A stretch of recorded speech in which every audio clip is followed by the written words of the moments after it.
శ్రీ గురుదత్త. జై గురుదత్త. శ్రీ మహాగణాధిపతయే నమ. శ్రీ సరస్వత్యై నమ. శ్రీపాదవల్లభాయ నమ. ఆధ్యాత్మిక బంధువులకి, దత్త బంధువులకి, అంతమందికి కూడా కృతజ్ఞతాపూర్వక అభివందనాలు తెలియచేసుకుంటూ ఇవాళ మనం భగవాన్ రమణ మహర్షుల వారి యొక్క దివ్య లీలల వైభవంలో మనం 3వ రోజు స్మరణం చేసుకుంటున్నాం స్వామివారి లీలల్ని.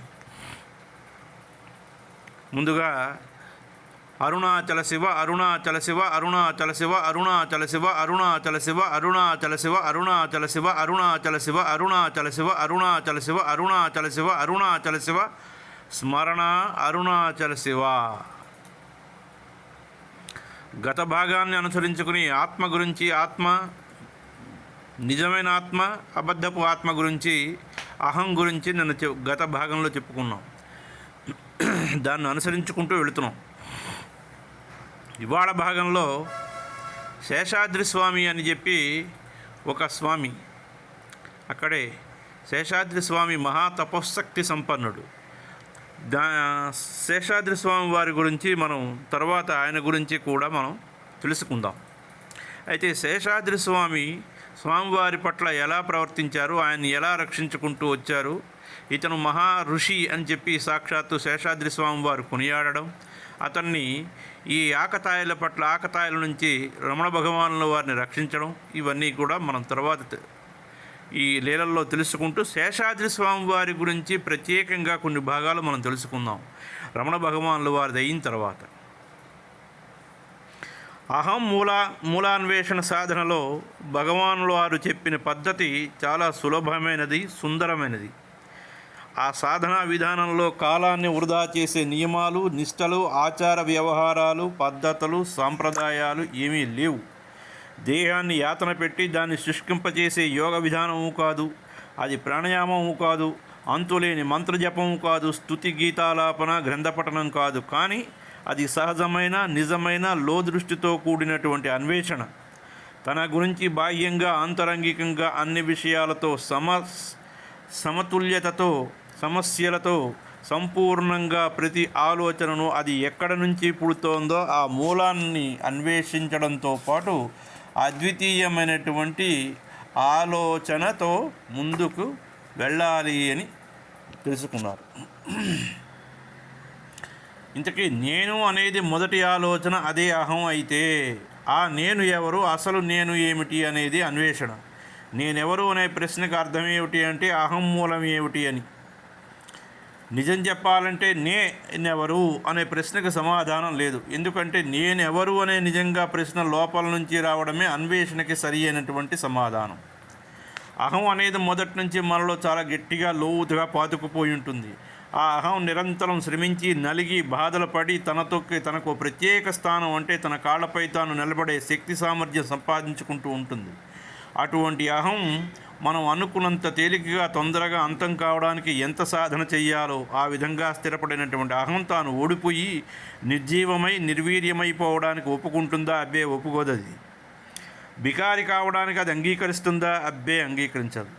అందుచేత చివరి వరకు ఆ అహం తన హక్కుని, అధికారాన్ని నిలుపుకోవడానికే ఎల్లప్పుడూ పోటీ పడుతూ ఉంటుంది. దానికి కయ్యానికి కాలు దువ్వుతూ ఉంటుంది. ప్రతి చోట ఎక్కడ చూసినా దానం చేస్తే నా పేరు.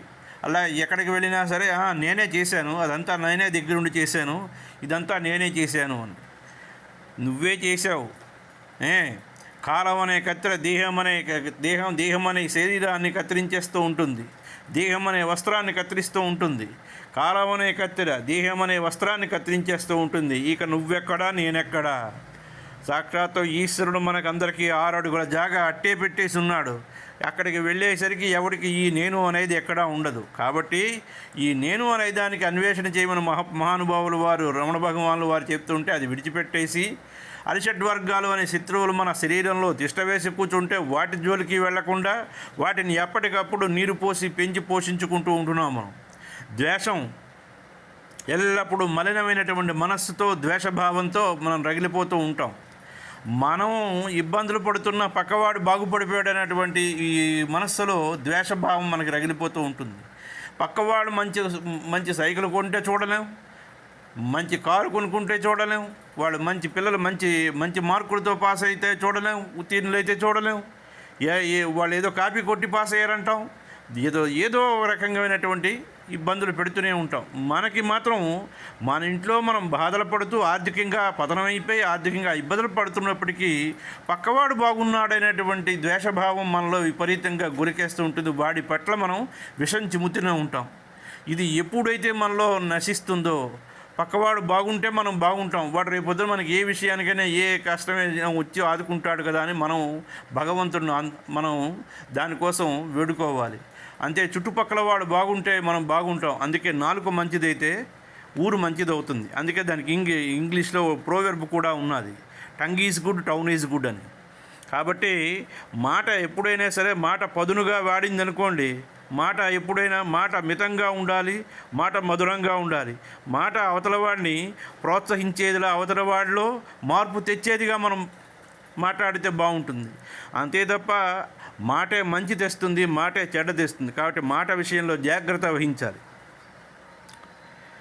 వికాసంతో కూడినటువంటి ఒక సజీవమైన సంగతి పెరుగుదలతో కూడినటువంటి విషయం అది.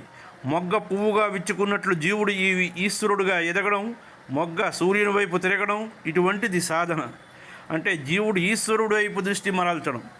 అటువంటి సాధన లక్ష్యం మనోనాశనం కాక మనోలయం కోసమై ఉండాలి. తాత్కాలికంగా ఆలోచనల్ని ఆపు చేసే ప్రయత్నం ఏకాగ్రత. ఆ ఏకాగ్రత సాధనలో ఒక్కొక్కసారి సమాధి స్థితి వరకు వెళ్ళినా మళ్ళా మామూలు స్థితికి రాగానే పూర్వం మాదిరిగా అంటే మరింత వేగంగా, తీవ్రంగా, శక్తివంతంగా ఆలోచనలు ముసురుతూ ఉంటాయి, కమ్ముకుంటూ ఉంటాయి. సాధన సక్రమంగా సాగాలి అంటే ఏకాగ్రత, వైరాగ్యం, అనాసక్తత అవసరం. దానికి సాత్విక ఆహారం ముఖ్యం. ఆసక్తి, మమకారం, ఇష్టం, పరధ్యానం మొదలైనవి సాధనకి అవరోధాలు. కాబట్టి నేను ఎవరిని అనే ప్రశ్న పదే పదే వేసుకోని అవసరం లేదు. నిజంగా ఒక్కసారి లోపల నుంచి గట్టిగా ప్రశ్నించుకుని ఏకాగ్ర చిత్తంతో అహం మూలాన్ని కనుక్కోగలిగితే ఇంకా ప్రాణాయామం వంటి సాధనలతో పని లేదు. ఎందుకంటే ప్రాణాయామం పరిగెత్తే గుర్రానికి కళ్ళెం వంటిది, ఆలోచన చక్రాలకి అడ్డుకట్ట లాంటిది. కానీ ప్రాణాయామం ఏకాగ్రతకి మాత్రమే ఉపయోగపడుతుంది. ఏకత్వాన్ని పొందడానికి అనుసరించే పద్ధతుల్లో అదొకటి. చెడు అంటే ద్వేషభావంతో ఉండేటువంటి మలినమైన మనస్సుని అది నిశ్చలం చేయడానికి, ఏకత్వాన్ని పొందడానికి ప్రాణాయామం సహాయపడుతుంది. ప్రాణాయామం సహాయంతో మనస్సును అదుపులో పెట్టుకోవడం సాధ్యమైన తర్వాత 1-2 అనుభవాలు కలిగాయనే తృప్తితో సాధన ఆపీకూడదు. మనసు ఆత్మలో లయం చేసే వరకు సాధన చేయవలసిందే. సాధన ఫలితంగా పరిపక్వమైనటువంటి తర్వాత ఒకేసారిగా జ్ఞానం కలుగుతుంది. అంటే జ్ఞానం అనేది కొంచెం కొంచెంగా కలగడం అంటూ ఉండదు. ఒకేసారి సంపూర్ణంగా కలిగినటువంటి జ్ఞానం మళ్ళీ తొలగదు. అదే భగవాన్ రమణ మహర్షుల వారు, రమణ భగవానుల వారి విషయంలో జరిగింది. అది లక్ష్యం చేరడానికి సరైనటువంటి సూటైన మార్గం నేనెవడిని అనే విచార మార్గం కనిపిస్తూ ఉంటే అనవసరంగా అన్ని దారులు తిరిగి కాలయాపన చేయడం మూర్ఖం. ఆ విషయంలో ఒకరు భగవాన్ అడిగితే అన్ని దారులు ఆలయానికే తీసుకుపోతాయంటారు. మీరెవరు, నేనెవరిని అనే విచార మార్గం ఒక్కటే సూటైనది అంటారేమిటి అని దానికి భగవాన్, అవును, అన్ని దారులు ఆలయానికే తీసుకుపోయినా నేనెందుకు ఇదొక్కటే సూటైనదని అంటున్నాను అంటే ఈ మార్గం సరాసరి గర్భాలయానికి తీసుకుపోతుంది, నీకు సత్య సందర్శన భాగ్యాన్ని కలిగిస్తుంది అన్నారు రమణ భగవానులు వారు. మూలాన్ని చేరాక అక్కడ లోపల బయట అనేది ఏం ఉండదు. ఎందుకంటే మూలమే ఆత్మ, అది అంతటా ఒకటిగా తానుగా ఆక్రమించి ఉంటుంది. అసలు సత్యం తెలిసిపోతే అంతా అన్ని ఆత్మలోనే ఉన్నాయని గ్రహించే శక్తి మనకి కలుగుతుంది.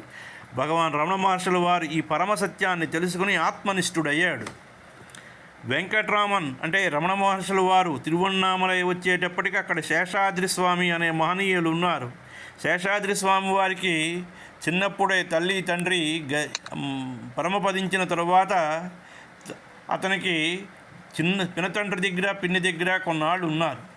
పినతండ్రి దగ్గర పిన్ని దగ్గర కొన్నాళ్ళు పెరిగిన తర్వాత పినతండ్రికి చాలా గారాభంగా పెంచుకున్నాడు ఇతను శేషాద్రి స్వామి వారిని. శేషాద్రి స్వామి వారు సుమారుగా 1870లో ఈయన వందవాసి తాలూకా వంజూరులో జన్మించాడు. చిన్నప్పుడే తల్లి తండ్రి చనిపోయిన తర్వాత పినతండ్రి దగ్గర పెరగడం, పినతండ్రి ఇతనికి వివాహం గురించి ప్రయత్నం చేస్తే తప్పించుకుని బయటకు రావడం, ఇవన్నీ జరిగాయి. అయితే 12 ఏళ్లకి ముందే ఎన్నో గ్రంథాలని, పురాణాలని, శాస్త్రాలని చదివి అవపోసన పట్టి దాని తర్వాత సంగీతం, సాహిత్యం, వ్యాకరణం, జ్యోతిష్యం మొదలైనటువంటి శాస్త్రాల్లో ఘనాపాటి అయి మంచి పాండిత్యం, ప్రావీణ్యతని సంపాదించారు శేషాద్రి స్వాముల వారు. అతనికి శ్లోక రచన, పాట కట్టడం, బాణీ కట్టడం ఇటువంటివన్నీ కూడా వెన్నతో పెట్టిన విద్య. ఈయన ఎల్లప్పుడూ కంచి కామాక్షి ఈయన ఇష్టదైవం.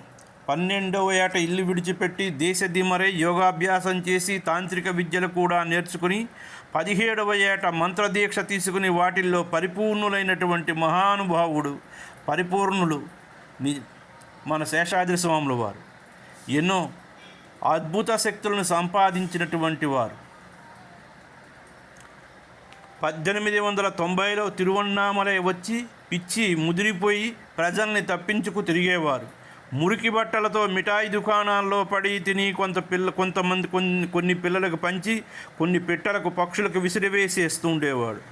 ఇదంతా అల్లరిగా కాక తమపై అనుగ్రహంగా భావిస్తూ ఉండేవారు వర్తకులు. కానీ ఆయన నియమం లేకుండా చేసే కొన్ని పనులు కొందరికి కంటకంగా ఉండేవి. ఆయన ఈ విషయం ఏమీ తెలియక తికమకపడి అంతటి యోగి పుంగవులు ఇలా ప్రవర్తిస్తున్నారేమిటి అని కొందరు బాధపడేవారు. ఒక్కొక్కసారి కుక్కలతో కలిసి వీధుల్లో తినేవారు, దుమ్ముల్లో పడుకునేవారు, ఊరికే చొప్పదంటూ ప్రశ్నలు వేసేవాళ్ళు. భక్తి శ్రద్ధలు లేకుండా తనను అనుసరించే వాళ్ళని తిట్టి కొట్టి తరిమేవారు. వెంకట్రామన్ 1000 కాళ్ళ మండపంలో ఉన్నప్పుడు అల్లరి పిల్లలు భగవాన్ రమణ మహర్షుల వారిపై రాళ్ళు రువ్వేవారు. ఆ సంగతి శేషాద్రి స్వాముల వారికి తెలిసి స్వామివారిని రక్షించుకోవడం కోసం ఎల్లప్పుడూ కంటికి రెప్పలా చూసుకుంటూ ఉండేవారు. అయితే అక్కడికి వెళ్ళి పిల్లల్ని తరిమేసి భగవాన్ రమణ మహర్షుల వారిని చూసి ఇతను అసామాన్య ఋషి అని గుర్తించి ఆ క్షణం నుంచి అతని విషయమై శ్రద్ధ వహించి పిల్లల బారి నుంచి ఆదుకుంటూ ఉండేవారు. అల్లరి పిల్లలకు శేషాద్రి స్వామి తెలుసు కాబట్టి రమణ మహర్షుల వారిని చిన్న శేషాద్రి లేక బ్రాహ్మణ స్వామి అని పిలిచేవారు. శేషాద్రి స్వామి ఎంత కనిపెట్టి భగవాన్ రమణ మహర్షుల వారిని చూసుకుంటున్నప్పటికీ అల్లరి పిల్లలు భగవాన్ల వైపు రాళ్ళు రువ్వడం మానలేదు. అందుచేత బ్రాహ్మణ స్వామి పాతాళలింగం ఆలయానికి వెళ్ళి కూర్చున్నారు. అది 1000 కాళ్ళ మండపంలో ఒక భాగం. అది భూగర్భ ఆలయం. అది ఒక మహాత్ముని సమాధి. దానిపైన 1000 కాళ్ళ మండపం నిర్మించబడిందంటారు. అది ఏళ్ల తరబడి సంస్కారరహితంగా ఉన్నది. ఆ ఆలయం భూగర్భంలో ఉండటం చేత చీకటిగా, నేల తేమగా ఉంది. అందులో తేళ్ళు, జర్రులు, చీమలు, దోమలు, పురుగులు చేరి బ్రాహ్మణ స్వామి ఒళ్ళంతా కరిచాయి. దానితో ఆయన ఒళ్ళు పుళ్ళు పడిపోయి రసులు కారుతున్నాయి. అయినా ఆయన అక్కడ నుంచి కదలలేదు. ఆ ఊళ్ళు తాలూకా అంటే ఆ శరీరం నిండా ఈ పురుగులు కరవటం వలన ఆ రసులు కారుతూ మచ్చలు అతను ఒంటి మీద చాలా కాలం ఉండిపోయి భగవాన్ల వారి శరీరం మీద. ఆ రోజుల్లో 1000 కాళ్ళ మండపంలో ఒక ఏనుగు మాత్రమే భగవాన్ల వారికి తోడుగా ఉండేది. ఆయన దుర్బల స్థితి చూసినటువంటి రత్నమ్మాళ్ అతన్ని తన ఇంటికి రమ్మనమని ఎంతో బతిమాలింది. ఆమె మాట ఆయన విన్నట్టు లేదు. ఆమెను కన్నెత్తి చూడలేదు. ఆమె పెట్టింది తినలేదు. చేసేది లేక ఆమె ఒక శుభ్రమైనటువంటి బట్ట ఆయన చుట్టూ పరిచి వెళ్ళిపోయింది. శేషాద్రి స్వామి వెంకట్రామన్ స్థితి చూసి వెంకటాచల మెదులియారితో పాతాళలింగ ఆలయంలో ఒక స్వామి ఘోర తపస్సు చేస్తున్నారు అని చెప్పగా ఆయన తక్షణం అక్కడికి వెళ్ళి స్వామి పరిస్థితి చూసి కొందరిని పిలుచుకువచ్చి స్వామిని చేతుల మీదుగా బయటికి తీసుకొచ్చి సుబ్రహ్మణ్య స్వామి ఆలయం దగ్గర కూర్చోబెట్టారు. స్వామి అక్కడ 2 నెలలు ఉన్నారు. స్నానం లేక ఒళ్ళంతా దుమ్ము పట్టి మురికి కంపు కొట్టేది. ఎందరో భక్తులు, యాత్రికులు వచ్చి వెంకట్రామన్ని భగవాన్ల వారిని చూసి ఏదో ఒక పదార్థం బలవంతంగా నోట్లో పెట్టి వెళ్ళేవారు. ఒక ఆయన రోజు అరుణాచలేశ్వరాలయానికి వచ్చి ఈశ్వర దర్శనం చేసుకుని తిరిగి వెళ్ళేటప్పుడు కాసేపు బ్రాహ్మణ స్వామి చెంత తప్పనిసరిగా కూర్చుంటూ ఉండేవాడు. ఆయన తిరువన్నామలైలో మంచి పలుకుబడి కలిగినటువంటి వ్యక్తి. రుద్రాక్షలు, విభూతి రేఖలతో గంభీరంగా ఉండేవాడు.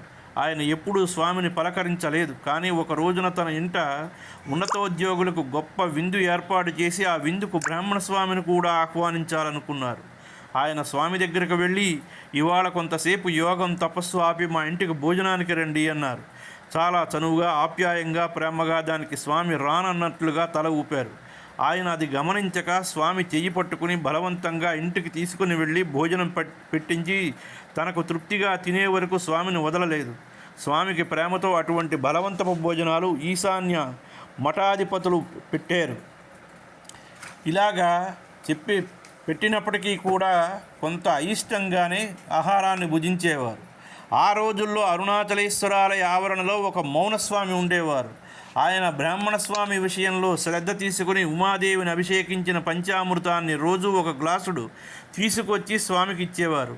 ఆలయ అర్చకులు అది చూసి ఆ పంచామృతంలో కర్పూరం వగైరా కలుస్తాయని చెప్పి ఆ తర్వాత స్వామికి స్వచ్ఛమైనటువంటి పాలు ఇచ్చే ఏర్పాటు చేశారు. బ్రాహ్మణస్వామి అక్కడ నుంచి ఆలయ ఆవరణలోనే ఉన్న పూల తోటలోకి మకాం మార్చారు. ఆయన ఎక్కడ ఉన్నా సమాధి స్థితి మాత్రం విడిచిపెట్టలేదు.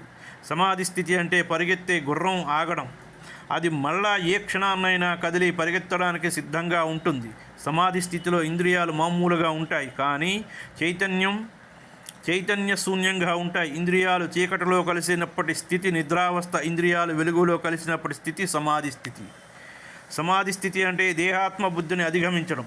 ఎందుకంటే దేహాత్మ బుద్ధే సర్వానర్థహేతువైనటువంటి బంధం. అది ఆత్మని కప్పుతుంది. కనుక వివేకి ఆత్మానాత్మ వివేచనం చేస్తాడు. దానిచేత అనంత స్వరూపమైనటువంటి తనను తెలుసుకుని పరమానందం పొందడానికి ప్రయత్నం చేస్తూ ఉంటాడు. సమాధి స్థితి నిద్రావస్థకి భిన్నమైనటువంటి స్థితి. దేహం, దాని సహజమైనటువంటి ఎరుక రెండూ కలిసినటువంటి స్థితిలో ఉన్నవారికే ఆత్మ అనేది అవగతం అవుతుంది. దాన్ని నిర్వికల్ప సమాధి అంటారు. అంటే వాస్తవంలో లీనమై ప్రపంచానికి ఎరుకలో లేకపోవడం. అటువంటి స్థితిలో ఉన్నవాళ్ళు ఇంకా ఏం కావాలని వాంఛించి ధ్యానం, తపస్సు చేస్తారు. వారు ఏం చేసినా ప్రజలకి, సమస్త ప్రాణికోటికి ఇంకా ఇంకా శక్తిని, శాంతిని, ఆనందాన్ని, అభివృద్ధిని, వికాసాన్ని ఇవ్వడానికి ఏదో ఒకటి చేస్తూ ఉంటారు. అంటే వారు తమ ముందు తామే తపస్సో ధ్యానమో చేస్తున్నట్లు ఉంటుంది. భగవాన్ రమణ మహర్షుల వారు పూల తోటలోంచి వాహనాలు హాల్లోకి మకాం మార్చారు. అంతలో కార్తీక దీపం వచ్చింది. దీపదర్శనానికి దేశం నలుమూలల నుంచి భక్తులు, యాత్రికులు, సాధువులు, సన్యాసులు, యోగులు, బైరాగులు వేల సంఖ్యలో వచ్చారు. వాళ్ళంతా స్వామివారి దర్శనం చేసుకున్నారు. గుంపులు మరీ విపరీతమైపోతూ ఉండేవి. వాటిని అదుపులో పెట్టడానికి స్థూలకాయుడైనటువంటి ఉద్దండి నాయనార్ అనే ఆయన పూనుకున్నారు. ఉద్దండి నాయనార్ తిరుమణి గ్రామవాసి. ఆయన గొప్ప పండితుడు, దైవభక్తుడు, జిజ్ఞాసు. వేదాంత గ్రంథాలన్నీ చదివినా ఆయనకు కోరినటువంటి శాంతి లభించలేదు. 1896లో ఆధ్యాత్మిక సాధన నిమిత్తం తిరువన్నామలై వచ్చి అరుణాచలేశ్వర ఆలయంలో ప్రదక్షిణం చేస్తూ ఉండగా విప్ప చెట్టు కింద తదైక ధ్యానంలో కూర్చున్నటువంటి బ్రాహ్మణస్వామిని చూసి ఈయన్ని సేవిస్తే ఆత్మోపలబ్ధి జరుగుతుంది అని అనుకుని ఆ క్షణం నుంచి ఆయన భక్తుడై సేవ చేసుకోవడానికి ప్రారంభం చేశాడు. ఆ క్షణం నుంచి ఆయన భక్తులై సేవ చేసుకుంటూ ఆయన స్వామికి ప్రథమ పరిచారకులు. ఒకసారి భగవాన్ నాయనార్ గురించి మాట్లాడుతూ ఉద్దండి నాయనార్ వైరాగ్యమూర్తి అన్నారు. నాయనారికి మొదట్లో స్వామి నుంచి దీక్ష తీసుకుని ఉపదేశం పొందాలనే ఆశ ఉండేది. కానీ స్వామి మౌనంగా ఎప్పుడు ఉండేవారు. స్వామి ఎప్పుడూ సమాధి స్థితిలో ఉండటం చేత వారి మౌనవ్రత భంగం చేయడం ఇష్టం లేక ఆధ్యాత్మిక పఠనంలో కాలం గడిపేవారు నాయనార్. స్వామి ఎప్పుడు ఆయనతో ఏ విషయంలోని మాట్లాడలేదు. ఉపదేశం కోసం ఎదురు చూస్తున్నాడు నాయనార్. బ్రాహ్మణ స్వామి కీర్తి రోజు రోజుకి నలుదిశలా వ్యాప్తి చెందిపోతోంది. ఆ రోజుల్లో తిరువన్నామలై, అన్నామలై తంబిరాన్ అనే ఆయన కఠిన నియమాలు పాటిస్తూ నగరమంతా తిరిగి తేవారాలు పాడుతూ, తేవారాలు అంటే సుందరమూర్తి, మాణిక్యవాచకరప్పర్ మొదలైన మహాత్ముల గురించి రచించినటువంటి శైవ గీతాలు బిచ్చమెత్తుకుంటూ కాలక్షేపం చేసేవారు. ఆయన ఒక రోజున బ్రాహ్మణస్వామిని చూసి ఆకర్షితులై సాష్టాంగ నమస్కారం చేసి ఆనాటి నుంచి ఆయన రోజు స్వామి దర్శనం చేసుకుంటూ భిక్షాటన చేసి ఆ పదార్థంలోంచి కొంత స్వామికి పెడుతూ ఉండేవాడు. ఈ విధంగా స్వామికి ఇద్దరు భక్తులు తయారయ్యారు. తిరువన్నామలైకి దక్షిణ దిశగా ఉన్నటువంటి గురుముహూర్తం అనే మఠం యజమాని బ్రాహ్మణస్వామి సంగతి విని ఆయన తమ మఠంలో ఉంటే బాగా డబ్బు సంపాదించుకోవచ్చునని ఆశించి ఉద్దండి నాయనార్తో సంప్రదిస్తే, అయ్యా నేను ఎప్పుడూ స్వామితో మాట్లాడలేదన్నారు. కానీ అన్నామలై తంబిరాన్ ఆ విషయంలో కలుగజేసుకుని స్వామితో, స్వామి గురుముహూర్తం తపస్సుకు అన్ని విధాలా అనుకూలంగా ఉంటుంది కాబట్టి తమరు మకాం అక్కడికి మారిస్తే బాగుంటుందని కోరుకుంటున్నాము అన్నారు. దానికి స్వామి అంగీకరించారు. అన్నీ వదిలి వచ్చిన భక్తులకి, సాధకులకి అటువంటి ఆలోచనలు కలగడం శోచనీయం. 1897 ఫిబ్రవరిలో బ్రాహ్మణస్వామి, ఉద్దండి నాయనార్, తంబిరాన్ ముగ్గురు గురుముహూర్తం చేరుకున్నారు. అది ఒక చిన్న ఆలయం. దైవశిఖామణి దేశకుని సమాధిపై కట్టిన ఆలయం అది. అన్నామలై తంబిరాన్ ఆ ఆలయంలో నియమంగా పూజలు చేసేవారు. భిక్షాన్నం బేదలకు పెట్టేవారు. గురుముహూర్తం వెళ్ళినా స్వామి జీవన విధానంలో మార్పు రాలేదు. నేల తేమగా ఉన్నా చీమలు చెదలు కుట్టినా ఆయన లక్ష్యం చెదరలేదు. స్వామి చుట్టూ క్రమంగా జడలు కట్టుకుంటూ పోయింది, పెరుగుతుంటూ పోయింది. గోళ్లు పెరిగిపోయాయి. వర్షాకాలం కారణంగా నేల మరీ తేమగా ఉంటోందని స్వామి కూర్చోవడానికి ఒక పీట వేశారు. ఆయన పీట మీద కూర్చుని గోడకు ఆనుకునేవారు. కదలక దీర్ఘకాలం కూర్చోవడం వల్ల గోడ మీద నల్లటి మచ్చ ఏర్పడింది. ఆ మచ్చ చాలా కాలం వరకు అట్లానే ఉంది. కొందరు అతన్ని గురుమూర్తం స్వామి అని పిలిచేవారు. ఒకరోజు తంబిరాన్ స్వామికి దండలు వేసి గంధం పూసి మంత్రాలు చదివి హారతి ఇచ్చారు. విగ్రహాన్ని పూజ చేసినట్లు చేశారు. ఆ మరునాడు స్వామి తను ఆనుకుని కూర్చునే గోడ మీద దీనికి ఈ సేవలు చాలు అని తమిళంలో రాశారు. అది చూసి స్వామికి తమిళం తెలుసునని అందరూ సంతోషించారు. స్వామి దర్శనార్థం రోజు ఎందరో భక్తులు యాత్రికులు గురుమూర్తం వచ్చేవారు. ప్రసాదాలు పళ్ళు తెచ్చేవారు. ప్రసాదాలన్నింటినీ కలిపి స్వామి ముందు పెడితే వాటిల్లోంచి ఓ పిడికడు తీసుకునేవారు. జనం రద్దీ ఎక్కువయ్యే కొద్దీ స్వామి చుట్టూ కర్రలతో కట్టేవారు. ఒక వారం రోజుల్లో తిరిగి వస్తానని తంబిరాన్ ఎక్కడికో వెళ్ళారు. ఆయన వెళ్ళిన కొన్ని రోజులకు నాయనార్కు స్వగ్రామం నుంచి పిలుపు వచ్చింది. వెంటనే రమ్మని స్వామిని వదిలేసి ఆయన వెళ్ళిపోయాడు. భక్తులు ఎక్కువ కావడం వల్ల స్వామికి ఎవరో ఒకరు భోజనం పెట్టేవారు. కానీ ఈ గుంపుల తాకిడి నుంచి స్వామిని తప్పించడమే ఒక సమస్యగా మారింది. మలమూత్ర విసర్జనకు తప్ప స్వామి కదిలేవారు కాదు. ఎప్పుడూ సమాధి స్థితిలోనే ఉండేవారు. భక్తులు ఎక్కువయ్యారే కానీ నిలిచి స్వామిని సేవ చేసేవారు మాత్రం ఎక్కడా లేరు.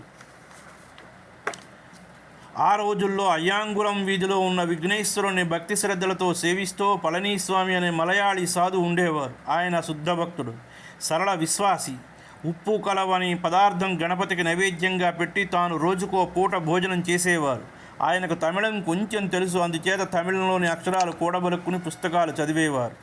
ఒకరోజు శ్రీనివాస అయ్యంగారు పళనీస్వామితో, ఈ రాతి దేవుణ్ణి కొలుస్తావెందుకు? గురుమూర్తంలో రక్తమాంసాదులతో సజీవ చైతన్యంతో వెలిగిపోతున్నటువంటి యువకుడైనటువంటి స్వామి ఉన్నారు. పురాణాల్లో ధ్రువుడులా తపస్సు చేసుకుంటూ వెళ్ళి ఆయన్ని సేవించి తరించు అన్నారు. అదే మాట ఆ తర్వాత చాలామంది మిత్రులు హితులు అనడంతో పళనీస్వామి వెళ్ళి స్వామి దర్శనం చేసుకుని ఆయన సేవకు కుదిరాడు. నీ పూర్వజన్మం ఫలించింది, స్వామి సేవ చేసుకో అన్న మిత్రుల మాట ఫలించింది. ఆ రోజు నుంచి పళనీస్వామి దేహం చాలించినంత వరకు ఆయన స్వామి నీడగా స్వామి తల్లి, తండ్రి, గురువు, దైవం, నకుడు సమస్తంగా ఎంచి అచంచల విశ్వాసంతో సేవ చేసి తరించినటువంటి అదృష్టవంతుడు పళనీస్వామి. పళనీస్వామి ఊళ్ళోకి వెళ్లే ముందు స్వామిని గుడిలో ఉంచి బయటకు తాళం వేసి వెళ్ళేవారు. ఊళ్ళోంచి వస్తూ కైవల్య నవనీతం, వేదాంత చూడామణి, వాసిష్టం మొదలైన గ్రంథాలు తెచ్చి వాటిని స్వామికి చదివి వినిపించేవారు. అప్పటికి స్వామి పెరియ పురాణం తప్ప మరి ఏ ఇతర గ్రంథాలు చదవలేదు. ఆ రోజుల్లో స్వామి పూర్తి ఉపేక్షాభావంతో ఉండేవారు. ముఖ్యంగా దేహం విషయంలో ఒంటికి స్నానం లేదు, దేహపోషణ నియంత్రణ విషయంలో శ్రద్ధ, ఆసక్తి లేదు. యోగసిద్ధి వల్ల స్వామి అలా చిన్నగా కనిపిస్తున్నారు. కానీ ఆయన వయస్సులో చాలా పెద్దవారు అనుకునేవారు కొందరు. కదలక స్థిరంగా ఒకే చోట కూర్చోవడం వల్ల క్రమంగా స్వామి దేహం క్షీణించింది. నడకే కష్టమైంది. అది చూసి పళనీస్వామి ఆయన్ని పట్టుకోబోతే నన్ను ఎందుకు పట్టుకుంటారు అన్నారట.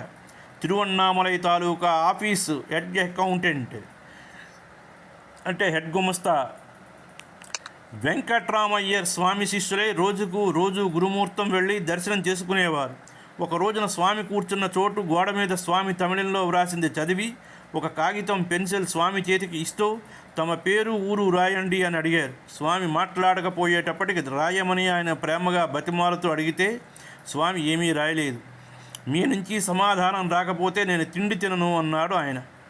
స్వామి కాగితం, పెన్సిల్ తీసుకుని పళనీస్వామి తెచ్చిన పెరియ పురాణం ఒత్తుగా పెట్టుకుని తన పేరు, ఊరు ఇంగ్లీష్లో రాశారు. తిరుచ్చళిలోని ఎలా అక్షరవర్ణక్రమం ఇంగ్లీష్లో రాసింది వెంకట్రామయ్యకు అర్థం కాలేదు.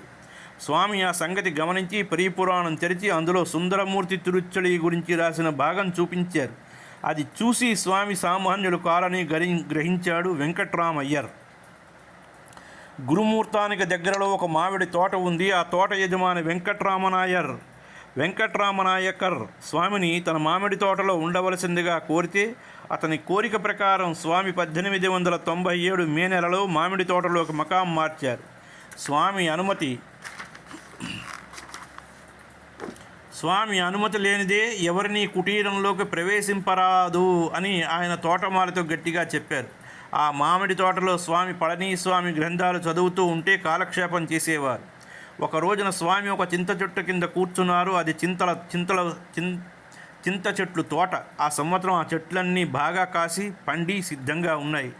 ఎవరూ లేని సమయం చూసి కొందరు దొంగలు ఆ తోటలో ప్రవేశించి స్వామిని చూసి మొదట భయపడి తర్వాత ఇతని కంటిలో ఇంత కారం కొట్టి మన పని మనం కానిద్దాం అనుకున్నారు. ఆ మాటలు స్వామికి వినిపించాయి, కానీ ఆయన ఏమీ చలించలేదు. వారిలో ఒకడు ఇతని గురించి ఇంత గొడవ పడతారెందుకు, ఇతను మనకేమీ అపకారం చేయడు, మన పని మనం త్వరగా ముగిద్దాం అని వచ్చిన పని పూర్తి చేసుకుని వెళ్ళారు ఆ దొంగలు. భగవాన్ వెంకటరామన్ గారికి, రమణ మహర్షులు వారికి ఎవరికి ఏమీ చెప్పకుండా ఇంట్లోంచి వెళ్ళిపోయినందుకు అన్న నాగస్వామి పెనతండ్రి సుబ్బయ్యర్ చాలా గొడవపడి మానామధురలో ఉంటున్న అలగమ్మకు టెలిగ్రామ్ ఇచ్చారు. ఆ వార్త విని ఆమె ఎంతో రోధించింది. మరదల్ని మరుదులను అనేక చోట్లకు పంపించి వెంకట్రామని వెతికించింది. క్రూరమైన విధి, తిరుగులేని సాధుశాపం కుటుంబ విచ్చిత్తికి దారితీసిందని ఏడుస్తూ రమణ భగవానులు వారిని వెతకటానికి వెళ్ళిన వారంతా నిరాశతో తిరిగి వచ్చారు. అలగమ్మ బ్రతుకు శూన్యమైపోయింది. జీవితమే వ్యర్థంగా తోచింది ఆమెకి. పెద్ద కొడుకు నాగస్వామిని, అతని భార్యని చూసుకుని అలగమ్మ కొంత దుఃఖాన్ని దిగమింగింది. నాగస్వామి రిజిస్ట్రార్ ఆఫీసులో గుమస్తాగా చేరాడు. అంతలో 1898 మేలో 1వ తేదీన సుబ్బయ్యర్ మరణించారు. అతని అంత్యక్రియలకు మానామధుర నుంచి అలగమ్మ, నెల్లియప్పయ్యర్ మధుర వచ్చారు. సుబ్బయ్యర్ ఇంటి వ్యవహారాలు చెక్కబడే వరకు వారు మధురలోనే ఉన్నారు. మధురలో తిరుజ్ఞాన సంబంధర్ మఠంలో అన్నామలై తంబిరాన్ తన గురువు అరుణాచల నివాసి బ్రాహ్మణస్వామి గురించి గొప్పగా చెప్పడం తిరుచ్చడి యువకుడు ఒకడు విని ఆ సంగతి అలగమ్మకు చెప్పగా వెంటనే నెల్లియప్పయ్యర్ మరొక మిత్రుడితో కలిసి తిరువన్నామలై వెళ్ళి స్వామి ఉంటున్న మామిడి తోట దగ్గరికి వెళ్ళారు. ఆ తోటమాలి వారిని స్వామి దర్శనానికి అనుమతి ఇవ్వలేదు. అప్పుడు నెల్లియప్పయ్యర్ ఒక చీటీ రాసి అతనికి ఇచ్చారు. నెల్లియప్పయ్యర్ ప్లేడర్ మానామధుర స్వామి దర్శనార్థం వచ్చారని తోటమాలి ఆ చీటీ స్వామికి ఇచ్చాడు. స్వామి ఆ చీటీ చూసి దాని వెనక నాగస్వామి దస్తూరి గుర్తించారు. వారికి దర్శనం ఇవ్వడానికి స్వామి అంగీకరించారు. నెల్లియప్పయ్యర్ వెంకట్రామన్ చూసి ఆశ్చర్యానందాలతో నిశ్చేష్టుడై తమలోని ఒకరైన అటువంటి ఉన్నత స్థితిలో ఉన్నందుకు సంతోషించాడు. కానీ స్వామి వారిని కన్నెత్తి చూడలేదు. స్వామి తన అన్నయ్య అయినటువంటి తల్లిని కానీ అన్నయ్య పట్ల కానీ కన్నెత్తి చూడలేదు. నెల్లియప్పయ్యర్ స్వామి దేహస్థితి చూసి దిగులు పడి, స్వామి మీరు మానామధుర వస్తే సమస్త సౌకర్యాలు సమకూర్చి సక్రమంగా సేవలు జరిగే ఏర్పాటు చేస్తాను అని అన్నాడు. స్వామి ఆ మాటలు విన్నట్టు లేదు. స్వామి మౌనంగా ఉన్నారు. నెల్లియప్పయ్యర్ తిరువన్నామలై 5-6 రోజులు ఉన్నారు. అలగమ్మకు ఉత్తరం రాశారు. నీ కొడుకు గొప్ప స్థితిలో ఉన్నాడు, పూర్తిగా మారిపోయాడు, అతను తిరిగి ఇంటికి వచ్చే ప్రసక్తి లేదు అని. 1898 సెప్టెంబర్ ప్రాంతంలో స్వామి అరుణగిరినాథర్ గుడి దగ్గరకు మకాం మార్చారు. అది ఆదిశంకరులు వారు ప్రతిష్ఠించినటువంటి శివలింగం ఉన్న ఆలయం అది. అక్కడికి వెళ్ళిన తర్వాత పళనిస్వామితో ఇక నుంచి మీ దారి మీది, నా దారి నాది, మీరు వీధికి భిక్షకు వెళ్ళండి, నేను వీధికి భిక్షకు వెళతాను అన్నారు స్వామి. ఎందుకంటే ఇతరులు సేవా సహాయం స్వామికి ఇష్టం లేదు. పళనిస్వామి ఎంత ప్రాధేయపడినా స్వామి వినలేదు. పైగా మనమిద్దరం ఇక నుంచి కలిసి ఉండవద్దని ఖచ్చితంగా చెప్పారు స్వామివారు. ఆ మాట విన్న పళనిస్వామికి పెద్ద ఆఘాతమైంది. స్వామి మీ సేవే జీవిత పరమావధిగా పెట్టుకున్నాను నేను. స్వామిని చూడకుండా ఒక క్షణం నేను బతకలేను. అందుచేత స్వామి ఆజ్ఞ మేరకు ఆయన అక్కడ నుంచి వెళ్ళి సాయంత్రానికి స్వామి చెంతకి చేరుకున్నారు. స్వామి మౌనంగా భిక్షాటనకి వెళ్ళేవారు. తాను భిక్ష ఎత్తిన సంగతి ఒకసారి మాటల్లో భగవానులు వారు ఇలా చెప్పారు. నేను భిక్ష ఎత్తే రోజుల్లో లోకానికి చక్రవర్తిని అనిపించేది. చేతిలో ఒక మట్టి మూకుడైనా ఉండేది కాదు. ఎవరి ఇంటి ముందైనా ఆగి చప్పట్లు కొట్టేవాడిని. వారు ఏదైనా పెడితే దోసిలి పెట్టి అక్కడే తిని చేతులు తలకి తుడుచుకుంటూ వెళ్ళిపోయేవాడిని. ఒకే ఇంటికి 2 సార్లు వెళ్ళేవాడిని కాదు. తిరువన్నామలైలో నేను తిరగని వీధంటూ లేదు. నేను ఎప్పుడు భిక్షకు వస్తానా అని కొందరు నా కోసం ఎదురు చూసేవారు, కొందరు ఏమైనా మిగిలితే పెట్టేవారు, కొందరు నీకెందుకురా ఒళ్ళు బలిసి దుఃఖలా ఉన్నావు పో అని కసిరేవారు కొంతమంది ఉన్నారు. కూలి పని చేసుకోపోరాదా అని కసిరేవాళ్ళు కొంతమంది ఉండేవారు. నేను నవ్వుకుంటూ వెళ్ళిపోతూ ఉండేవాడిని అని స్వామివారు చెప్పారు. 1898 సెప్టెంబర్లో స్వామి పవళకుండ్రు మీదకి మకాం మార్చారు. దానినే ప్రవాళ పర్వతం అంటారు. అది అరుణాచలానికి తూర్పు దిశకి దిగువ భాగాన ఉన్న ఒక ఎత్తైన దిబ్బ. దానిపై ఒక శివాలయం ఉన్నది. ఆ ఆలయాన్ని ఆనుకొని ఒక కొలను, ఒక గుహ ఉంది. భిక్షాటనికి తప్ప స్వామి కిందకి దిగి వచ్చేవారు కాదు. ఎక్కువ కాలం సమాధి స్థితిలో ఉండేవారు. మృత్యు అనుభవంతో పూర్ణస్థితిని అందుకున్న స్వామి కేవలం ప్రశాంత ప్రదేశాలను ఎన్నుకుంటూ మకామును మార్చారే కానీ తపస్సు నిమిత్తం కాదనిపిస్తుంది. తపస్సు అంటూ ఆయనకి చేయవలసినటువంటి అవసరం లేదు. ప్రాణికోటి వికాసం కోసం పడే తపన ఆయన తపస్సు. అదే మహాత్ములందరి లక్ష్యం. తనను తాను తెలుసుకున్న తర్వాత ఏం చేయడానికి వారికి విడిగా ఏమీ ఉండనవసరం లేదు. గోల రద్దీ నుంచి తప్పించుకునే నిమిత్తం అరుణాచలేశ్వర ఆలయం నుంచి గురుమూర్తం వెళ్ళారు. దేహస్ఫురణ లేని వారికి పిల్లలు, రాళ్ళు రువ్వడం, చీమలు, చెదలు కుట్టడం, తిండి లేకపోవడం, శీతోష్ణాలు ఏమీ ముఖ్యం కాదు. ఆయన ఎప్పుడూ దేనికి చలించలేదు. 1898 క్రిస్మస్ సెలవులకి నాగస్వామిని తీసుకుని అలగమ్మ తిరువణ్ణామలై వచ్చింది. మరిది వెంకట్రామన్ గురించి చెప్పినప్పటి నుంచి ఆమె క్షణం ఒక యుగంగా గడిపింది. స్వామి దర్శనార్థం ఆమె పవళకుండ్రు మెట్లన్నీ ఎక్కింది. ప్రతి అడుగులోనూ ఆమె ఆలోచనలో, ఆమెలో ఆనందం, అహం. స్వామి కౌపీనధారియే ఒక రాతిబండ మీద తూర్పుముఖంగా కూర్చున్నారు. ఆయన ముఖం సూర్యుని ప్రతిబింబం మాదిరిగా గొప్ప కాంతితో వెలిగిపోతున్నది. అలగమ్మ ఆయన్ని దూరం నుంచే చూసింది. స్వామి దర్శనం చేసుకుని సంతోషంతో తిరిగి వస్తున్న భక్తుల్ని తప్పించుకుంటూ ఒక్కొక్క మెట్టు ఎక్కింది. చుక్కల మధ్య చంద్రుడిలాగా ప్రశాంత శీతల వీక్షణాలతో స్వామి వెలిగిపోవడం మరొకసారి జనం మధ్య నుంచి చూసింది అలగమ్మ. తన గర్భంలోంచి కన్న కొడుకును సమీపించడానికి, తనకు గోముగా తాకే ముద్దుల కొడుకును తాకడానికి, కనీసం ఆయన దగ్గరగా కూర్చుని నోరారా ప్రేమగా పలకరించడానికి ఆమె క్షణంసేపు సంకోచించింది. కానీ ఎంతోసేపు దూరంగా నిలబడలేక ఒక్క ఉదుకున వెళ్ళి స్వామిని కౌగలించుకుని బావురుమని ఏడ్చింది. స్వామి మౌనం వీడి, తిండి తినక, బక్క చిక్కి శల్యమై, దుమ్ము కొట్టి, జడలు కట్టి, గోచి పెట్టి, గోళ్ళు పెరిగిన స్థితిని చూసి అలగమ్మ మనసు గిలగిలా తన్నుకున్నది. కానీ ఎందరో భక్తులు అందమైన అపురూపమైన సూర్యోదయాన్ని చూస్తున్నట్లు స్వామిని చూస్తూ కూర్చుని ఉన్నారు. ఆయన చుట్టూ మౌనంగా. అలగమ్మ నెమ్మదిగా బాబు, వెంకట్రామ అని ప్రేమగా పిలిచింది. ఆ పిలుపు గాలిలోనే కలిసిపోయింది. ఆమె మళ్ళా పిలిచింది. స్వామి కన్ను తిప్పి చూడలేదు.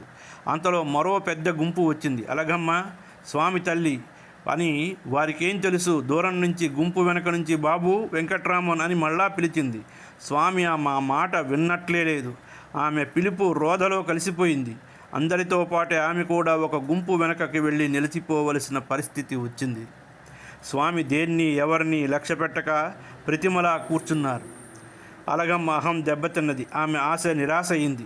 ఎంతో ఏడ్చింది. స్థిరంగా ఒక చోట నిలబడలేక మళ్ళా స్వామి దగ్గరికి వెళ్ళి, బాబు వెంకట్రామ, ఒక్కసారి నా వైపు చూడరా నాయన అంటూ ఒక్క మాట నాతో మాట్లాడురా, నన్ను దయతలచరా, నేను నీ తల్లినిరా, ఎంత మారిపోయావురా, ఇంత పాషాణ హృదయంతో ఉన్నావేమిట్రా, ఎంత చిక్కిపోయావురా, అన్నయ్య వచ్చాడురా అని తల్లి ఎంత విలవిలలాడినటువంటి బాధాతప్త హృదయంతో ఏడుస్తూ కన్నీరుతో పిలిచినప్పటికీ కూడా జడపదార్థంలాగా స్వామి సమాధి స్థితిని విడిచిపెట్టలేదు. ఒకటే బ్రతిమాలింది. అప్పుడు అక్కడ ఉన్న వాళ్ళందరి దృష్టి ఆమెపై నిలబడింది. ఒక్క స్వామి చూపు తప్ప.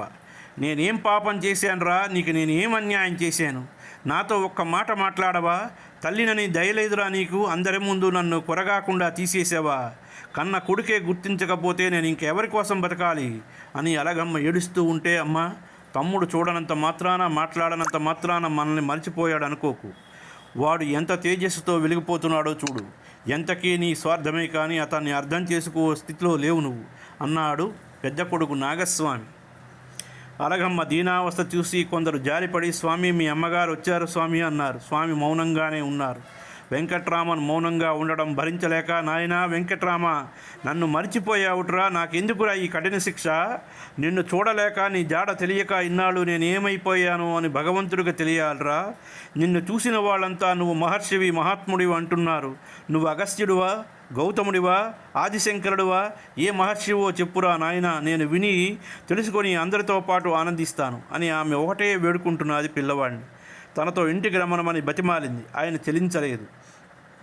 ఆమెతో ఒక్క మాట కూడా మాట్లాడలేదు, ఆమె వంక చూడలేదు, ఆమెకు జవాబు చెప్పలేదు, అసలు ఆమెను తల్లిగా కూడా గుర్తించలేదు. అంతలో సమయం అయిపోయింది కాబట్టి స్వామి లేచి గుళ్ళోకి వెళ్ళారు. అందరూ లేచారు. తల్లిగా చనువుగా లోపలికి వెళ్ళటానికి ఆమెకు ధైర్యం చాలలేదు. తల్లి కొడుకుల మధ్య అంతఃదూరం ఏర్పడింది. అందరితో పాటు అలగమ్మ కూడా గుడి బయట నిలబడవలసిన పరిస్థితి వచ్చింది. అందరి మాదిరిగానే అలగమ్మ కూడా రోజు స్వామి దర్శనానికి పవళకుండ్రు వెళ్ళేది. ఆయనకి ఇష్టమైనవి రుచైనవి వండి తీసుకువెళ్ళేది. స్వామి స్థిరంగా కూర్చుని మధురమూర్తిగా దర్శనమిచ్చేవారు. నమ్రతతో కూడిన ఆయన కదలికలు అందరినీ ఆకర్షించేవి. ఒక రోజున అలగమ్మ కొడుకుని సమీపించి, బాబు, నువ్వు నా వెంకట్రామనివి కాదురా, నేను నీ తల్లిని కాదా, నన్ను గుర్తుపట్టావురా అని పిలువు బాబు, నా మీద దయచూపవురా అంటూ ప్రాధేయపడుతూ అడిగింది. అలగమ్మ అభ్యర్థన, రోదన, ప్రాధేయపడటం చూసి కొందరు జాలిపడి, స్వామి, మీ తల్లి అంతలా ఏడుస్తోంది, ఆమెకు ఓదార్చడానికైనా కనీసం ఒక్క మాటైనా ఆమెతో మాట్లాడరా, స్వామి ఆమెను దయను తలచండి, పోనీ అవును కాదు అని ఆయన అనండి అని వినయపూర్వకంగా విన్నవించారు కొంతమంది భక్తులు. స్వామి సమాధానం చెప్పకపోయేటప్పటికి ఆమె తృప్తి కోసం ఏదో ఒకటి కాగితం మీద రాయండి అని పచ్చయ్యమ్మ పిళ్ళై స్వామిని అడిగారు. స్వామి కాగితం, పెన్సిల్ తీసుకుని వారి వారి ప్రారబ్ధ కర్మానుసారం విధాత వారి విధి నిర్ణయిస్తాడు. జరగవలసింది ఎవరెంత అడ్డుపెట్టినా జరిగే తీరుతుంది, జరగనిది ఎవరెంత ప్రయత్నించినా జరగదు. ఇది సత్యం కాబట్టి ఊరికే ఉండటం మంచిది అని రాశారట ఉత్తరం జవాబు. అదే స్వామి ప్రపంచానికి ఇచ్చినటువంటి ప్రథమ ఉపదేశం. ప్రారబ్ధ కర్మానుసారం కర్మ ఫలితాన్ని అనుభవించవలసినటువంటి బాధ్యత కర్తది కానీ భగవంతుడిది కాదు అన్నారు ఒకసారి స్వామి శివప్రకాశం పిళ్ళే ప్రశ్నకి సమాధానంగా. ప్రారబ్ధమే జీవితాన్ని పాలించేదైతే మోక్షం పొందాలనే తపన దానికి అవసరమైన సాధన. అది సక్రమంగా సాగకుండా అడ్డుపడే అభ్యంతరాలు, అవరోధాలు, అడ్డంకులు ఎన్నో ఉన్నాయి. వాటి సంగతి ఏమిటి అని ఒకరు స్వామిని అడిగారు. ధ్యానాన్ని కానీ మరి దేనిని కానీ నిరోధించే విధి బాహ్యమైనది కానీ అంతర్గతమైనది కాదు. అంతర్ముఖులైన వారు బాహ్యాంతరాలకు భయపడరు. అసలు అవరోధం అనే ఆలోచనే పెద్ద ఆటంకం అన్నారు స్వామి. భూమి మీద తనువు ఏర్పడినప్పుడే అది ఏ కర్మలు ఆచరించాలో ముందుగా నిర్ణయించబడి ఉంటుంది. ప్రతి వారు కర్మఫలితం అనుభవించి తీరవలసిందే. కానీ నేను ఈ దేహం కాదు, నేను మృత్యురహిత ఆత్మని, నా సంబంధం ఆత్మతో అనే పరమసత్యాన్ని తెలుసుకుని ఎప్పుడు రాయబడ్డ నాటకంలో పాత్రలాగా తనకు ఇవ్వబడిన పాత్రని అభినయించే వానికి ఎటువంటి భయము, ఆతృత, ఆరాటము, ఆశ, విచారం ఏమీ ఉండవు. అంటే వారు దేహస్ఫురణ లేని జ్ఞానులు, జీవన్ముక్తులు. వారి వారి కర్మాచరణ వల్ల కలిగే ఫలితాలు అటువంటి జ్ఞానులకి అంటవు. వారంతా ఒకే విధంగా ఉండకపోవచ్చు. వారిలోని చైతన్య శక్తి ఏ విధంగా పనైనా చేయవచ్చు. కర్మ ఫలితం వారిని బంధించదు. ఏనాడో నా విధి నిర్ణయం అయితే అసలు నా నిజస్థితి ఏమిటి అనే ప్రశ్న ప్రతి ఒక్కరికి సహజంగా కలుగుతుంది. అదే నిజమైనటువంటి ఆర్తి. అదే నేనెవడని అనే విచార మార్గం. ఆ ఆర్తి ఒక యుద్ధం లాంటిది. ఆ యుద్ధంలో జయం పొందాలంటే బలమైన ఆయుధాలను ఉపయోగించవలసిందే. అంటే ప్రయత్నం మానకండి అని అర్థం. ముళ్ళని తన్నడం మంచిది కాదు అంటే విధి నిర్ణయాన్ని వ్యతిరేకించబోనడం మంచిది కాదని అర్థం. అంటే విధి నిర్ణయాన్ని తప్పించలేమని, అలా అని ప్రయత్నం పనికిరాదని కాదు. కానీ మనిషి స్వభావమే అతన్ని ప్రయత్నించమని ప్రేరేపిస్తుంది. మీరే ఇల్లు వదిలి ఎందుకు వచ్చారో అని ఒకరు భగవాన్ని అడిగితే ప్రారబ్ధం వల్ల అన్నారు. గీతాచార్యుడు నిష్కామకర్మ ప్రబోధకుడు. కృష్ణుడు కురుపాండవ యుద్ధంలో భీష్ముని సవాలుకు కోపం తెచ్చుకున్నట్లు, ప్రబల దైన్య స్థితి, దుఃఖం చూసి బుద్ధుడు బాధపడినట్లు, అప్పులు ఇచ్చేవాళ్లను ఆలయంలో అంగళ్ళు పెట్టి అమ్మేవాళ్ళను చూసి యేసుప్రభు కోపడినట్లు చదివినప్పుడు ఎంతటి మహాత్ములైన ప్రపంచంతో సంబంధం పెట్టుకుని ప్రజల మధ్య మసలడం వల్ల కొంత ధర్మం తప్పదనిపిస్తుంది. కొంత కర్మ తప్పదు అనిపిస్తుంది. భగవాన్ దాన్నే ప్రారబ్ధం అంటారు కాబోలు. కొన్ని రోజుల తర్వాత అలగమ్మ మళ్ళా స్వామిని సమీపించి, పోని అందరినీ క్షమించి అనుగ్రహించినట్టు నన్ను కూడా అనుగ్రహించరా నాయనా, నేను నీ దగ్గర ఉండి సేవ చేసుకుంటాను. నేను జీవితంలో చాలా బాధలు పడ్డాను, నా శక్తి అంతా నశించిపోయింది, నిస్సహాయురాలైన నిన్ను అర్థిస్తున్నాను. ఇంకా ఈ ప్రపంచంలో తిరగలేను, అందరి ముందు బాధతో దుఃఖంతో తిరగాలని లేదు అన్నది. దానికి స్వామి, అదే నీ సంకల్పమైతే, చూడండి ఎంత చక్కగా అన్నారు, అదే నీ సంకల్పం అయితే అలాగే కానీ అన్నారు నెమ్మదిగా.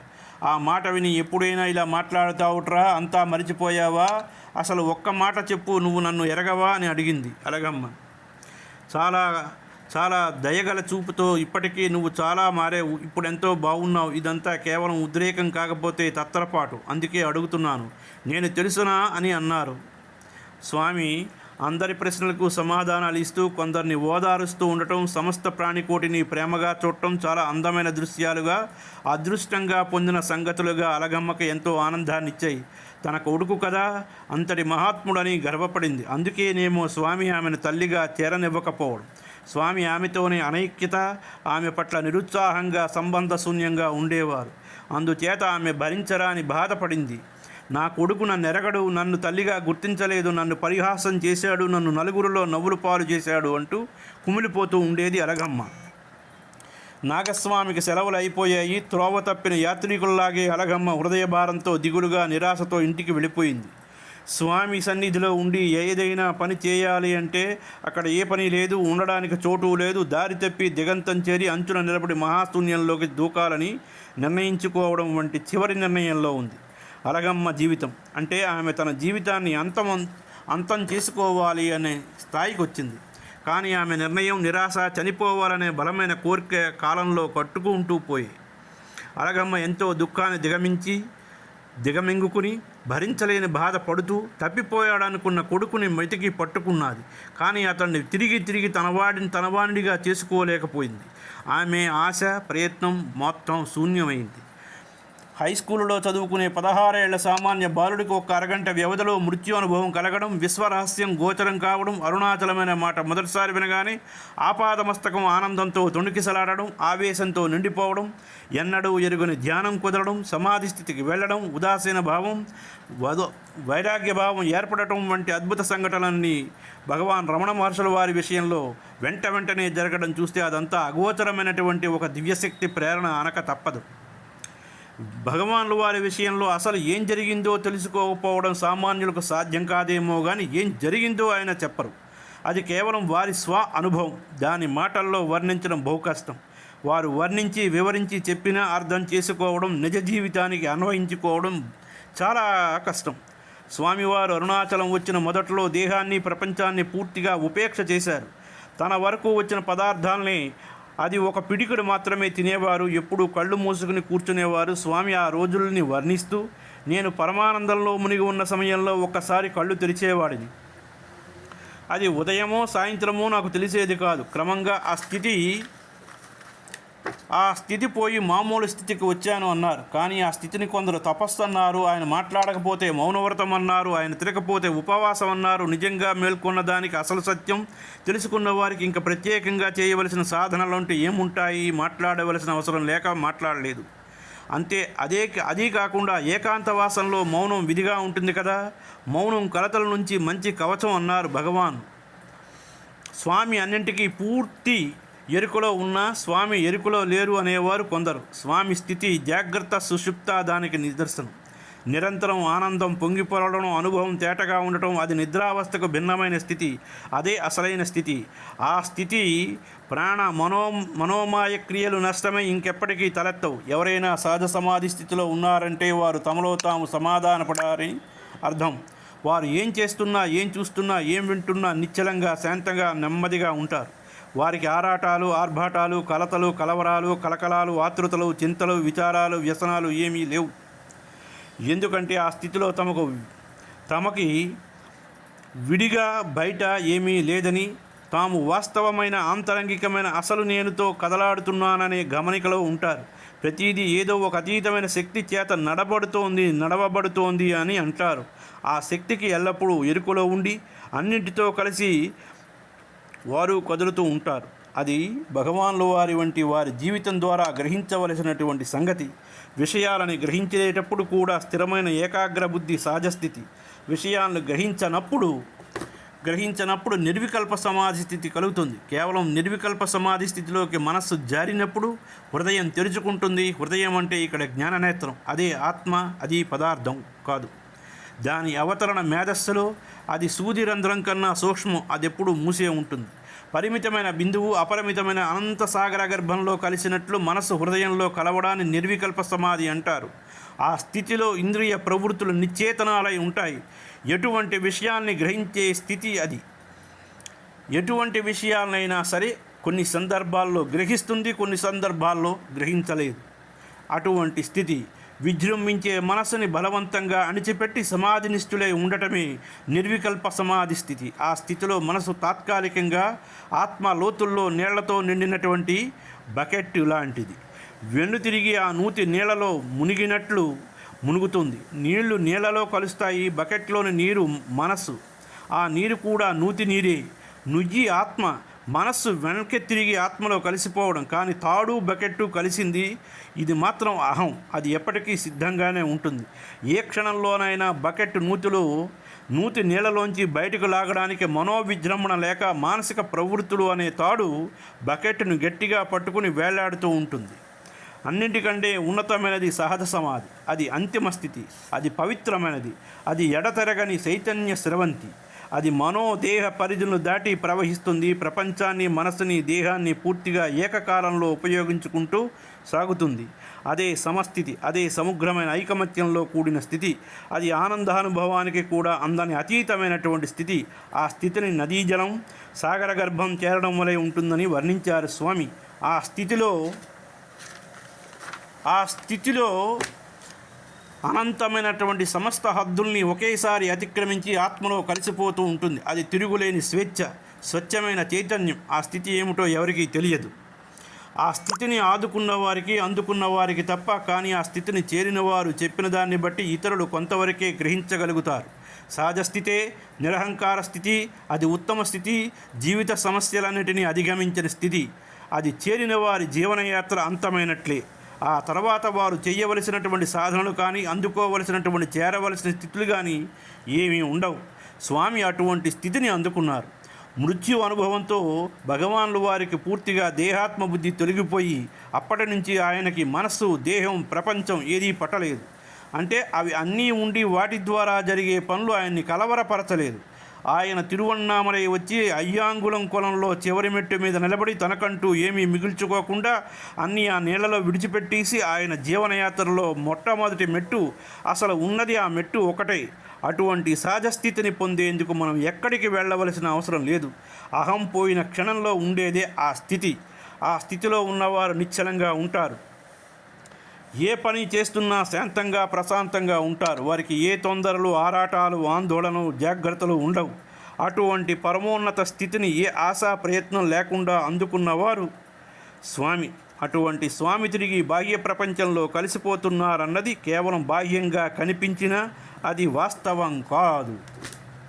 స్వామి తిరిగి బాహ్య ప్రపంచంలో కలిసిపోతున్నారు అనే సందేహం కలగడానికి అవకాశం లేకపోలేదు. ఆయన పూర్వం మాదిరిగా కాక రోజు ఒకే వేళకు భోజనం చేయడం, ఎవరి మీద ఆధారపడకుండా ఉండటం, కొన్నిసార్లు మాట్లాడటం, భక్తుల ప్రశ్నలకు సమాధానాలు ఇవ్వడం, తరచూ మకాలు మార్చడం, భక్తులు సేవకులు ఏర్పడడం, భిక్షాటన చేయడం, గ్రంథాలు చదివి ఇతరులకు చెప్పడం, ఇటువంటి సంగతుల్ని ఆధారంగా తీసుకొని స్వామి లోక వ్యవహారాల్లోకి దిగుతున్నారు అనడంలో అన్యాయం లేదు. కానీ ఆత్మ సాక్షాత్కారం పొందిన వారికి ఈ ప్రపంచపరంగా అసత్యం, ఆత్మపరంగా సత్యం. ఎందుకంటే అటువంటి వారికి అంతా ఆత్మే. మనసు అంతర్ముఖం కావడమే ఆత్మ.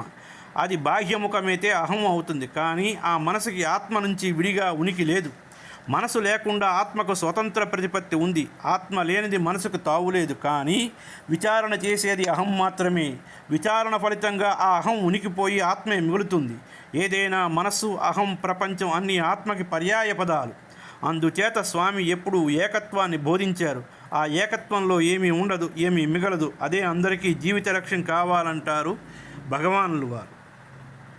ఒకసారి స్వామి జ్ఞాని విషయంలో అహం ఉన్నా, అది పైకి లేచినా అది కేవలం బాహ్యంగానే, అది నామమాత్రంగానే ఉండేది అంటారు. సదా మూలం మీదనే దృష్టి పెట్టాలి అంటారు. వారిలోని అహం ఎవరికి ఎప్పుడు ఎటువంటి హాని చేయదు. కాలి బూడిద అయిన తాడు మాదిరిగానే అది దేన్ని బంధించజాలదు అంటారు. అవన్నీ చూస్తూ స్వామి తన ప్రారబ్ధ కర్మను పరిపూర్తి చేసుకోవడం కోసం తిరిగి మామూలు లోకంలో ప్రవేశించారు అనిపిస్తుంది. అది ప్రబలమైన సమస్త జీవకోటి మీద ప్రేమ వలనే. అంతకన్నా వారికి మరో ఉద్దేశ్యం ఉండదు. అసలు ఉద్దేశించడానికి వారి మనసు ఉంటే కదా. అందుచేత ఆయన చేసింది తపస్సు, కర్మ అని అనుకుంటాం. కానీ అది ఆయనకి సంబంధించినది కాదు. వెంకట్రామన్ తిరువన్నామలై వచ్చిన 2.5 సంవత్సరాలకు అంటే 1899 ఫిబ్రవరి ప్రాంతంలో అరుణగిరిని అధిష్ఠించారు. అరుణగిరి అనాదిగా యోగులకి, మునులకి, సాధకులకి, సాధువులకి, సన్యాసులకి, మహర్షులకి నిలయం. స్వామివారికి ఈ భూమి మీద ఏదైనా ఆసక్తి, అనురాగం, మమకారం, బంధం ఉంది అంటే అది అరుణాచలం. ఆయన అరుణాచలాన్ని ప్రేమించారు, దాన్ని చేరుకోవాలని ఆరాటపడ్డారు. అది సాక్షాత్తు ఆయనకి ఈశ్వరుడు, ఆత్మ, గురువు. ఆయన దాన్ని ఆరాధించి స్తుతించారు, దాన్ని వర్ణిస్తూ రాశారు. అరుణాచలం మొదటి నుంచి నాలో ప్రకాశిస్తూ ప్రతిధ్వనిస్తూనూ ఉంది. ఆ నామస్మరణ, నామగానం, నామస్మరణ నాలో నిరంతరం ఉన్నది అనిపిస్తోంది అన్నారు భగవాన్లు వారు ఒకసారి. అయ్యా, ఇక్కడికి ఇది సమాప్తం. తర్వాత మనం చెప్పుకుందాం. అరుణాచల శివ, అరుణాచల శివ, అరుణాచల శివ, అరుణాచల శివ, అరుణాచల శివ, అరుణాచల శివ, అరుణాచల శివ, అరుణాచల శివ, అరుణాచల శివ, అరుణాచల శివ, అరుణాచల శివ, అరుణాచల శివ, అరుణాచల శివ, అరుణాచల శివ, స్మరణ అరుణాచల శివ.